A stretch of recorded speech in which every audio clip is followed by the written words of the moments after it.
안녕하십니까, 박상호입니다. 반갑습니다. 김일성에 부역하고 6.25 남침 당시에 앞장선 김원봉을 독립운동가로 지켜올린다고 해서 온 나라가 시끄러웠습니다. 역사에 대한 무지 때문인데 이는 모택동에 대한 일반의 잘못된 인식과도 무관치 않습니다. 대장정, 국공합작과 항일전쟁, 모택동 하면 떠오르는 이런 단어들에 대해 어떻게 생각하십니까? 우선 대장정, The Great March는 완전한 이미지 조작입니다. 모택동의 홍군이 국민당에 패해 370일 동안 9,600km를 걸어 멀리 오지로 도주한 것을 왜 위대한 행진 대장정이라고 했을까요? 대장정의 장정은 대륙간 탄도탄 명칭으로도 쓰이고 시진핑이 요즘 부르짖는 대미 결사 항전도 신장정이라 부르고 있습니다. 모택동에 대한 이런 허상을 만들어낸 대표적 작가와 저작물이 에드가 스노우의 중국의 붉은 별입니다. 에드가 스노우는 모택동이 농촌 소비에트를 근거지로 내전 중지와 항일 투쟁을 모토로 한 탁월한 전략으로 역사의 승리를 거뒀으며 홍군 지도자들은 검약과 높은 도덕성으로 민심을 얻었다고 했습니다. 에드가 스노우는 공산군 지도자들과 함께 생활하며 전 세계에 홍군에 대한 정보가 거의 없는 상태에서 일방적으로 그들의 선전에 놀아난 겁니다. 그는 모택동이 자행한 끔찍한 동지 숙청과 중국 인민의 대량 학살에 대해서는 언급한 적이 없습니다. 모택동은 전쟁도 아닌 평화시에 자국민 7천만 명을 살해한 살인마입니다.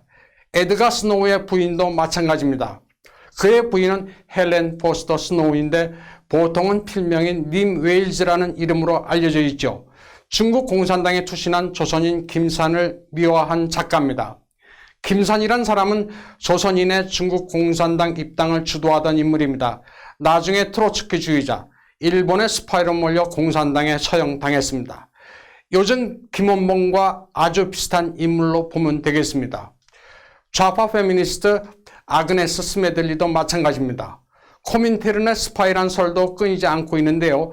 1928년부터 독일신문 프랑크푸르터 짜이퉁 특파원으로 홍군에 종군했고 1937년부터는 아예 예난에 들어가 중국 공산당을 위한 선전 활동에 참여한 여성입니다. 중국 공산당 입당을 희망했고 1951년 죽어서는 베이징의 혁명 열사령에 안장됐습니다. 그녀의 묘비에는 미국의 혁명적 작가이자 중국 인민의 벗 아그네스 스메들리를 추모하며 라는 주덕의 친필이 쓰여 있습니다. 에드가 스노우와 아그네스 스메들리 같은 작가의 일방적인 중국과는 오랫동안 세계인들을 오도해 왔습니다. 중국 강서성에 정강산이라는 곳이 있습니다. 홍군의 혁명 성지로 아주 유명한 곳입니다. 모택동이 1927년 9월 9일 중추절에 일으킨 이른바 추수기에 실패하고 폐잔병과 도주한 곳입니다. 여기에는 원래 원문제와 왕좌라는 토비가 두령이었습니다. 오갈 데 없는 모택동은 여기에 몸을 의탁해 세력을 키워나갑니다. 그리고 나중에는 산에는 3마리의 호랑이가 필요 없다면서 이 두 사람을 장개석의 스파이로 몰아 처형하고 이들을 따른 1만 명의 동지들을 학살합니다. 중공을 세운 모택동은 1965년 정강산에 올라 그들을 잘못 죽였다고 했습니다. 그러나 누가 죽였는지 그 주체는 말하지 않았습니다. 모택동은 삼국지를 즐겨 읽었다고 하는데 마치 조조가 대접해 주려고 했던 삼촌 여백서를 살해했다는 대목과 비슷합니다. 앞서 말씀드린 모택동이 살해한 중국인 수 7천만 명의 내전 당시 희생자는 포함되어 있지 않습니다. 1948년 5월부터 10월까지 이루어진 창춘 홀로코스트도 대표적인 모택동의 악행 중 하나입니다. 인표가 지휘하는 20만의 공산군은 국민당군을 섬멸하겠다면서 창춘을 완전 포위하고 수도와 전기 식량을 두절시켜 최소 10만에서 최다 65만의 민간인이 아사했습니다. 당시 인표는 민간인의 참상을 눈뜨고 볼 수 없다면서 모택동에게 보고했지만 모택동은 그대로 포위를 지시했습니다.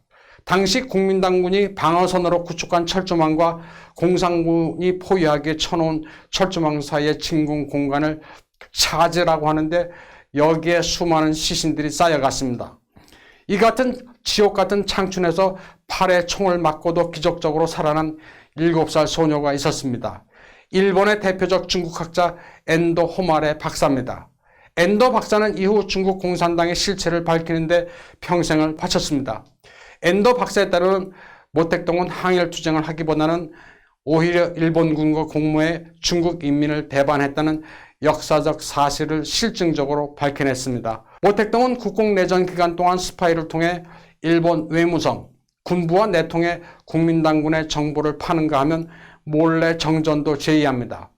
대표적인 중공 스파이가 반한연이란 사람인데 상하이에 있는 일본 첩보기관인 이와이 공관에 침입해 일본 측으로부터 보름에 한 번씩 당시 홍콩 경찰관 5년 직급에 해당하는 거액의 정보 제공비를 받습니다. 모택동의 스파이 반한연은 나중에 비밀을 너무 많이 알고 있었기 때문인지 체포돼 옥사합니다. 그뿐만 아니라 스파이 조직원 1000명 가까이가 모두 숙청됩니다. 중국 공산당은 1937년 8월 일본 제국주의를 타도하고 항일을 위해 민족은 단결을 해야 한다는 항일 10대 강령을 결의하지만 내부적으로는 일본군과의 정면 충돌은 피하라는 명령을 내립니다. 당시 모택동은 애국주의에 현혹되면 안 되며 전선에서 항일 영웅이 돼서는 안 된다는 지침을 내리면서 구체적으로는 전력의 70%는 공산당의 발전을 위해 사용하고 20%는 국민당과의 타협을 위해 나머지 10%만 대일 작전에 사용하라고 지시합니다. 일중 전쟁에서 중공군이 일본군과 그나마 제대로 싸운 전투는 평형관 전투와 백단 전투뿐입니다. 백단 대전은 1940년 팽덕회가 일본군과 격돌해 상당한 타격을 준 전투입니다. 군인이라면 싸워서 이겨야 한다는 본능이 있기 마련입니다. 그래서 목숨을 걸고 싸웠는데 모택동은 팽덕회를 심하게 질책했습니다. 그렇게 눈에 띄는 전투를 하면 안 된다. 그러다 일본군이 공산군의 전력을 쏟아붓게 된다는 겁니다. 팽덕회는 신중국 탄생 후 1958년 마오가 시작한 대약진 운동을 비판했다가 1959년 루산 회의에서 숙청되고 후에 옥사합니다. 건국의 공로가 있는 펑더화이의 숙청에는 몇십 년 동안 쌓여왔던 모택동의 증오도 작용했습니다. 일본군과 공모하고 국민당이 항일 전쟁에 전력을 소모하도록 유도한 모택동은 전후 일본인들이 중국을 방문하면 그들에게 일본의 중국 진공에 감사한다고 여러 번 속내를 털어놨습니다. 1956년 모택동은 중남해에서 엔도 사부로 전 일본군 중장에게 일본이 우리 중국에 침공해 오는 바람에 우리는 지금 베이징에 있었다. 그 전쟁이 있었기 때문에 흩어진 모래와 같았던 인민이 단결할 수 있었다고 말했습니다. 이때 모택동은 일부러 침략이나 침공 같은 어휘를 피했습니다. 지금 보시는 화면은 다나카 가쿠의 화면인데요. 비슷하게 1964년 7월에도 일본 사회당의 사사키 고조와 쿠로다 히사오가 방중을 했습니다. 이때 모택동은 국민당의 패주에 홍군의 병력이 30만에서 2만 5천으로 줄었지만 일본군이 국민당군과 싸워주는 8년 동안 120만 군대로 늘어 기사회생했다. 그러니 일본의 황군에 어떻게 감사하지 않을 수 있겠느냐고까지 말했습니다. 모택동은 또 그의 속도 모르고 중국에 사죄한다는 말을 계속했던 일본의 좌익 정치인들에게 넌덜머리를 냈습니다. 모택동 시대 항일 승리는 전혀 경축하지 않았습니다. 왜냐하면 항일 승리의 주체는 연합국 측인 장개석의 국민정부였기 때문입니다. 이런 면에서 모택동은 살인마이기는 하지만 차라리 정직한 면도 있었습니다. 항일 승리, 반파시스트 전쟁 승리를 열병식에 들여온 것은 강택민 때부터입니다. 소련 동구권이 몰락하고 천안문 학살 사건이 발생하고 또 사회주의 사상의 공백이 생기면서 체제 정통성의 위기가 발생하자 이를 돌파하기 위해 도입한 겁니다. 강택민은 러시아 대통령 옐친의 초대로 모스크바를 방문해 제2차 세계대전과 반파시스트 전쟁 승리 열병식을 치르는 것을 보고 이를 그대로 중국에 들여왔습니다. 엔도 호마레 박사가 밝힌 모택동의 배신자로서의 본질과 현대 중공의 가공 조작된 반일 감정은 한국에도 시사하는 바가 대단히 큽니다. 김일성은 자신의 항일 경력을 조작해 북조선 정권을 수립했으면서도 대한민국을 향해 친일 부역배들이 이승만과 합작해 세운 미제 괴뢰 정부라면서 민족사적 정통성이 북한에 있다고 선전해왔습니다. 중국에서 강택민 정권이 체제를 공고히 하기 위해 반일 프로파간다를 시작했고, 이후 후진타오 시기에는 반일 공세가 잠시 누그러들었다가 시진핑이 집권하면서 대내적으로는 반일 프로파간다 기조를 유지했습니다. 하지만 미국과의 갈등이 본격화되면서 대외적으로는 일본에 다시 구애를 하고 있습니다. 2018년에는 일본과 통화 스와프를 체결했고, 2019년에는 칭다오에서 열린 국제해상 관함식에 일본 해상자유대 함정이 전범기라고 하는 해상자유대 깃발을 휘날리며 칭다오에 입항했습니다. 한국에서는 시기적으로 강택민 집권 시기에 해당하는 김영삼 정부 시절 갑자기 역사 바로 세우기란 미명의 반일 카드를 꺼내들고 과거 조선 총독부 건물이란 이유로 중앙청을 철거했고, 또 일제가 한국의 지맥을 끊기 위해 새말뚝을 박았다면서 이를 제거하는 반일 캠페인이 벌어지기도 했습니다.